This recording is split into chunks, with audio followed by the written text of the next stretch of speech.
What's up everyone, welcome to this video. In this video I will show you how to fix if apps are not working in HyperOS. So to fix this issue, first of all try updating the apps. So for that, open Play Store, tap on your profile icon and then tap on manage apps and device.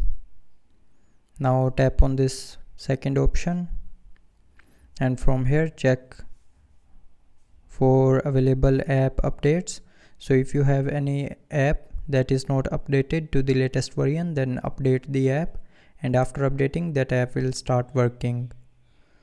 But if you are still facing the issue after updating, then tap and hold on the app and then tap on this information icon, then go to its storage and clear the cache memory and data of the app. So for that, tap on clear data. Now to clear the cache memory, tap on clear cache and then tap on OK to confirm. And to clear the app data, tap on clear all data and then tap on OK to confirm.